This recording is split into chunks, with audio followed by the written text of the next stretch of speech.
Suscríbanse para no perderse ningún video. Empecemos con la segunda parte. El asedio alemán a Stalingrado. Aquel día había empezado del mismo modo que todos los demás.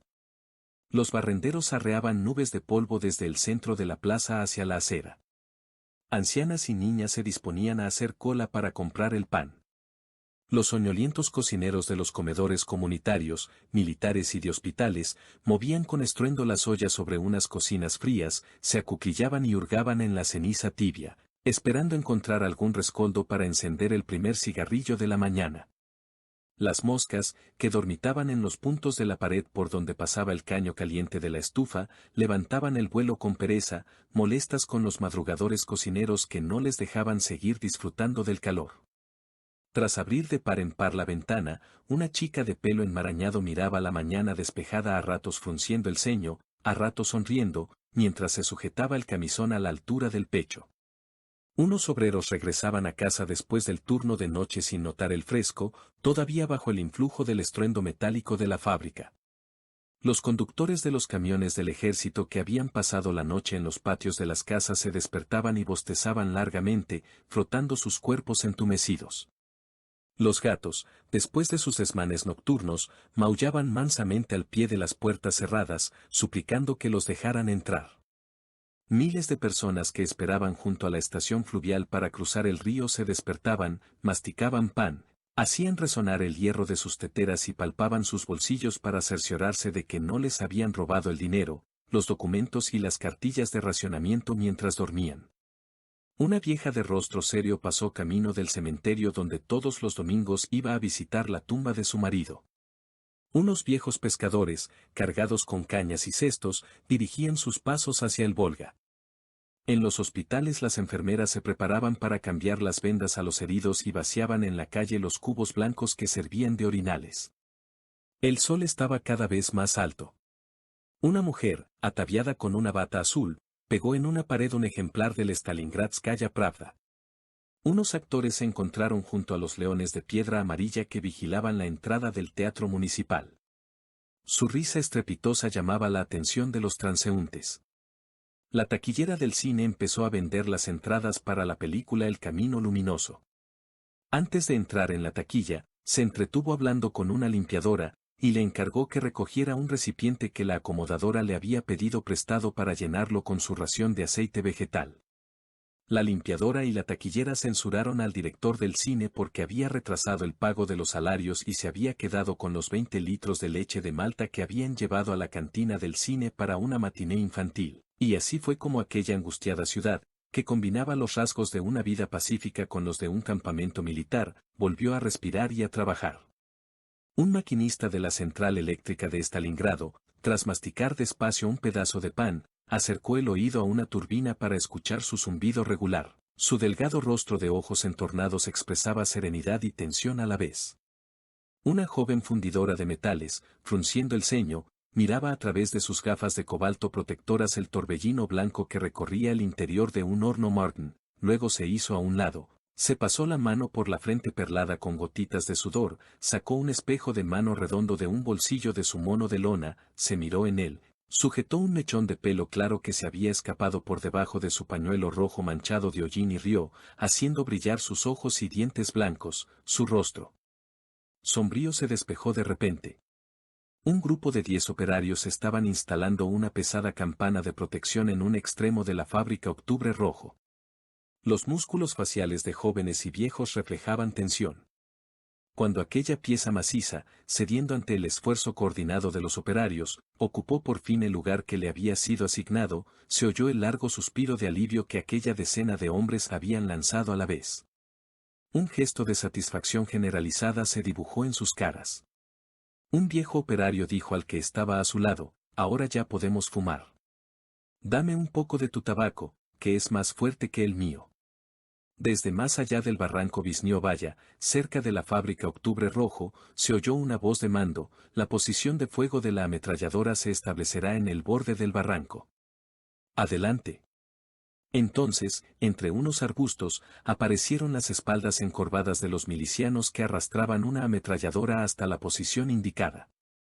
El sol de la mañana arrojaba unas manchas claras sobre sus casacas y americanas oscuras. Dos mujeres conversaban en la sede del comité del distrito, situada en la esquina de las calles Barricad Naya y Klinskaya. Una joven secretaria de la célula del partido de una pequeña imprenta contaba a una mujer de pelo cano y piel apergaminada, miembro de la oficina del comité: usted, Olga Grigorievna, dice que debe movilizarse a la gente para trabajos de fortificación. Pues nuestros impresores se movilizaron solos. Los que trabajan en el turno de noche, durante el día van a cavar trincheras, y al revés. Llevan sus propias palas a la imprenta. Hay una mujer, Sabostianova de apellido, que viene con su hijo al trabajo, su marido está en el frente. En la imprenta, le da de comer al niño y luego va con él a cavar trincheras. El pobre tiene miedo de los bombardeos y no quiere quedarse solo en casa por nada del mundo. En un banco situado junto a la entrada de un edificio blanco de 4 plantas se habían acomodado dos mujeres jóvenes y atractivas. Una de ellas, la esposa del casero, estaba remendando un vestido de niña y la otra tejía un calcetín. A una le gustaba chismorrear, la otra era reservada, pero por cómo sonreía, mirando de tanto en tanto a su compañera, se notaba que le interesaba lo que le estaba contando. Los tengo calados a todos, decía la esposa del casero, conozco todos sus chismes, lo que hacen, con quién tienen amoríos y quiénes son los que se aprovechan. Por ejemplo, esos Aposnikov, los del segundo. De la vieja nada malo puedo decir. Eso sí, siempre anda criticando la administración de la finca, que si esto no está bien, que si está mal aquello. De todos modos, opino que es una mujer de bien aunque, por supuesto, llena de prejuicios, una vieja rancia. En cambio, sus hijas son de armas tomar, con perdón. Asenia, la menor, su marido la abandonó. Hizo todo lo posible por recuperarlo, pero no lo consiguió. Menuda mujer, con perdón. Y qué poca vergüenza. A veces me entran ganas de decirle a la cara: ¿crees que no veo como tú y tu coronel os sentáis por la noche en este mismo banco? Cuando hago guardia en el portal por si bombardean, llego a oír cada cosa. Imagínate que incluso me meto debajo de la escalera con tal de no escuchar lo que dicen. Enfrente de los Aposnikov viven los Mescheriakov, esos solo piensan en su comodidad. El padre no sé cuándo trabaja, pues no hace otra cosa que cambiar el parqué y empapelar las paredes, y si yo te contara cuánta comida, azúcar, grano y manteca tienen. La mujer del casero, contemporánea de una época a la vez grandiosa y terrible, seguía enfrascada en su conversación, convencida de que no faltaba a la verdad al considerar que la humanidad era débil, hipócrita y mentirosa. Sus semejantes no ven más que vicios y debilidades. No comprenden a quién se le debe la victoria, conseguida a expensas de sufrimientos realmente terribles y después de haber llevado a cabo grandes hazañas. Sin embargo, al cabo de mucho tiempo, cuando la gente vuelve su mirada hacia un pasado aterrador y glorioso, después de que los años sangrientos de una época convulsa han pasado a la historia, y ve los túmulos sombríos, monumentos a una obra digna de los dioses, empieza a creer que entonces solo hubo titanes, héroes y colosos del espíritu. Pero tampoco hay verdad en esa mirada al pasado tan noble como ingenua. Al alzar su hacha sobre Stalingrado, los alemanes atentaban contra la libertad, el sueño de justicia, la alegría del trabajo, la lealtad a la patria y a la familia, el sentimiento maternal y la santidad de la vida. Las últimas horas de Stalingrado, de la ciudad antes de la guerra, transcurrían monótonas, sin excesivas variaciones. Sus habitantes transportaban patatas en sus carretillas, hacían cola para comprar el pan, hablaban de las cartillas de racionamiento, seguían vendiendo e intercambiando leche, pan y azúcar amarillento en el mercado, como también seguían afanándose en las fábricas las personas cuyo destino era la gesta del trabajo. Aquellos a los que se suele llamar gente corriente, trabajadores humildes, la fundidora, el maquinista de la central eléctrica, los milicianos, los empleados públicos, los médicos, los estudiantes, los comunistas de base, no sabían aún que, al cabo de unas pocas horas, con la misma naturalidad con que habían trabajado día tras día, muchos de ellos realizarían acciones cuyo recuerdo perduraría en la memoria colectiva de las generaciones futuras. ¿Acaso el amor por la libertad y el trabajo, la lealtad a la patria y el sentimiento maternal son patrimonio exclusivo de los héroes? ¿Acaso la esperanza del género humano no radica en el hecho de que la gente corriente lleve a cabo acciones realmente grandiosas? Del otro lado de la línea del frente, los oficiales germanos abrieron las carpetas que contenían las órdenes del día. Listos para despegar, sonó en los aeródromos de campaña. Los tanquistas cargaron los depósitos de combustible de sus blindados y encendieron los motores. Los fusileros se apostaron junto a los cañones de las torretas. La infantería motorizada subió, empuñando sus armas, a los blindados. Los radiotelefonistas comprobaron por última vez sus aparatos. Friedrich Paulus, como si fuera un mecánico que acaba de poner en marcha centenares de engranajes grandes y pequeños, se apartó del escritorio y encendió un puro a la espera de que la pesada hacha de la ofensiva alemana se abatiera sobre Stalingrado. Los primeros aviones aparecieron alrededor de las 4 de la tarde. Desde el este, 6 bombarderos alemanes se acercaban a gran altura y velocidad en dirección a Stalingrado. Apenas hubieron sobrevolado el caserío Burkovsky mientras se acercaban al Volga, se oyó un silbido y, enseguida, el estruendo de las explosiones. Una columna de humo y polvo se alzó sobre los edificios alcanzados por las bombas. Aquellos bombarderos destacaban en el aire transparente. El sol brillaba, sus rayos hacían resplandecer miles de ventanas. Tras la incursión, la gente en las calles alzaba la vista y veía los aviones alemanes volar raudos hacia el oeste. Una voz joven gritó: «Solo son unos aviones que seguramente han conseguido llegar hasta aquí por casualidad, ya veis, ni siquiera ha sonado la señal de alarma». Acto seguido, las sirenas de la defensa antiaérea, de las fábricas y de los barcos empezaron a entonar su sombrío aullido. Aquel sonido arrebatador, augurio de desgracia y muerte, se cernió sobre Stalingrado expresando la pesadumbre que se había apoderado de su población. Era la voz de la ciudad entera, de sus habitantes, de sus edificios, coches, adoquines, postes, la hierba y los árboles de los parques, cables, raíles de tranvía. Un alarido que unía a cuanto había de vivo y de inanimado en Stalingrado en el presentimiento de su destrucción. Solo una garganta de hierro oxidado habría podido emitir aquel sonido que expresaba en igual medida el horror de un animal y la angustia de un corazón humano. Luego sobrevino un silencio, el último silencio de Stalingrado. Los aviones alemanes llegaron desde la otra orilla del Volga, por el este, del lado de Sarepta y Beketovka, por el sur, desde Kalach y Karpovka, por el oeste, desde Yersovka y Rinok, por el norte. Sus negros cuerpos avanzaban con soltura entre los cirros en mitad de un cielo azul, semejaban una nube de insectos venenosos que, tras salir de sus escondrijos, fueran a la caza de la ansiada presa. El sol, en su divina ignorancia, tocaba con sus rayos las alas de aquellas sabandijas, tiñéndolas de una blancura lechosa. En aquella semejanza entre los yanques y las mariposas blancas había algo de blasfemo y abrumador. El zumbido de los bombarderos se intensificaba, denso e insistente. Los sonidos de la ciudad se fueron amortiguando y apagando, tan solo aquel zumbido, cuya lenta monotonía revelaba la terrible potencia de los motores, iba cobrando intensidad. El cielo se cubrió con los chispazos de los estallidos provocados por los disparos de la defensa antiaérea, parecidos a humeantes flores de diente de león entre las que revoloteaban los furiosos y enloquecidos insectos de los bombarderos alemanes. Los raudos cazas soviéticos despegaban de los aeródromos emplazados a ambas orillas del Volga para darles alcance. Los aviones germanos avanzaban formando varias capas y ocupando el cielo azul de verano. El intenso fuego de la artillería antiaérea y los ataques de los cazas soviéticos consiguieron confundir por un momento la formación del escuadrón germano. Los bombarderos alcanzados por los proyectiles caían envueltos en llamas, desintegrándose en el aire y desplegando tras de sí largas colas de humo.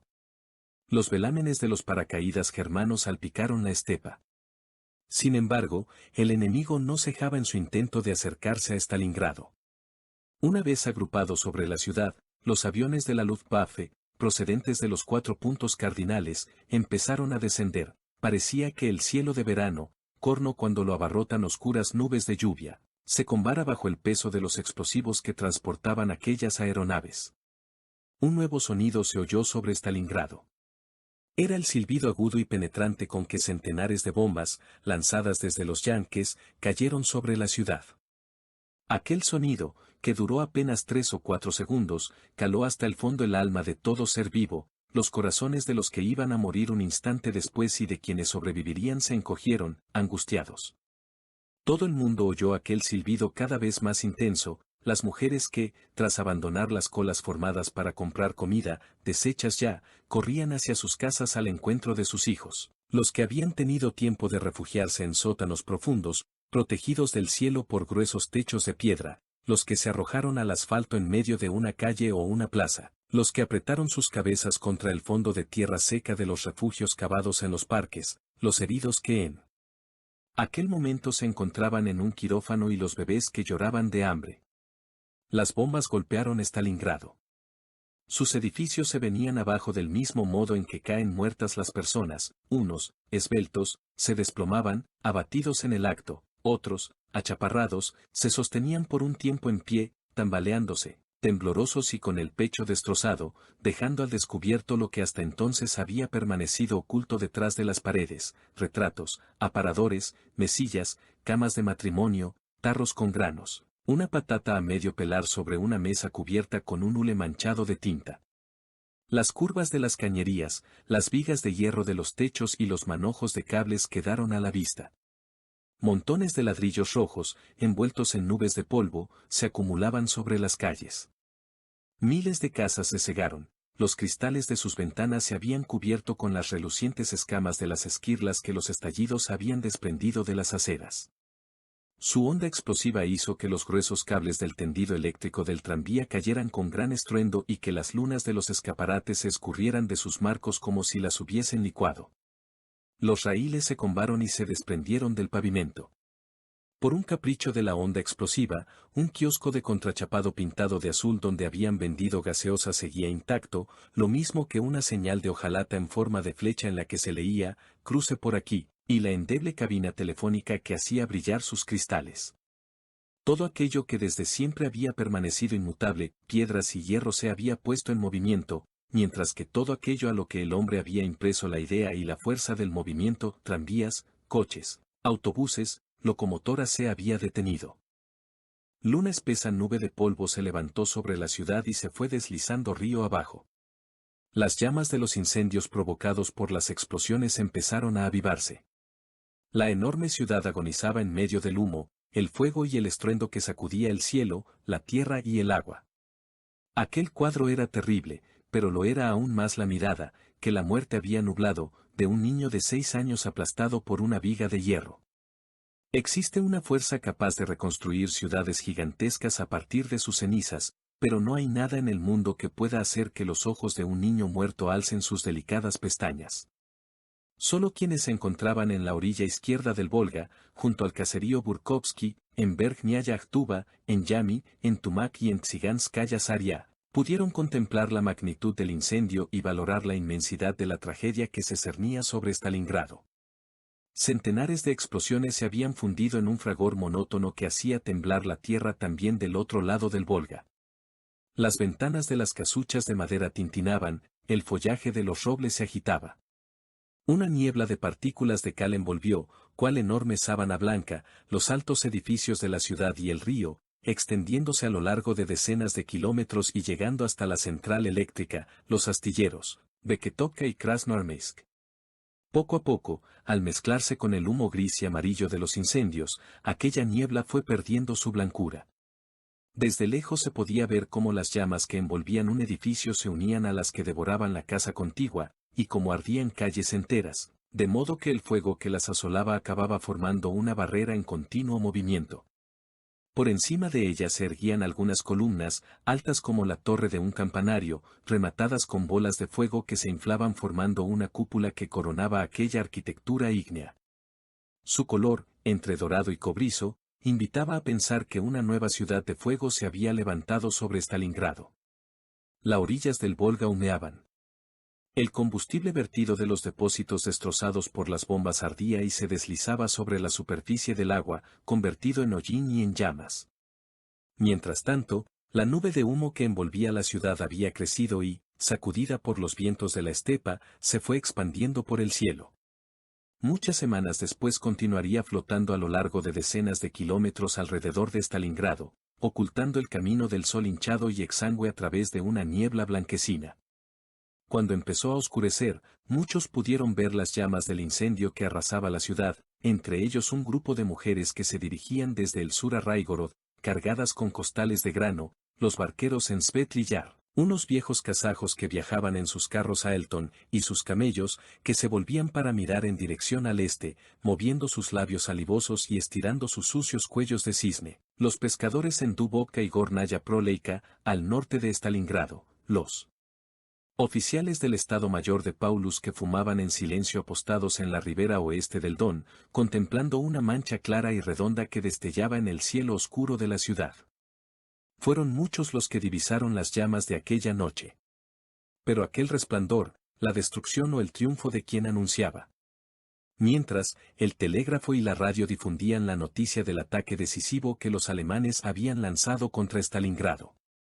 Los políticos en Londres, Washington, Tokio y Ankara permanecían despiertos, millones de trabajadores de piel blanca, negra y amarilla leían con atención los diarios, en cuyas primeras planas había aparecido una palabra nueva, Stalingrado. La magnitud del desastre causado por el bombardeo hizo que todo ser vivo, como sucede siempre durante las catástrofes naturales, incendios, terremotos, aludes e inundaciones, procurara abandonar la ciudad agonizante.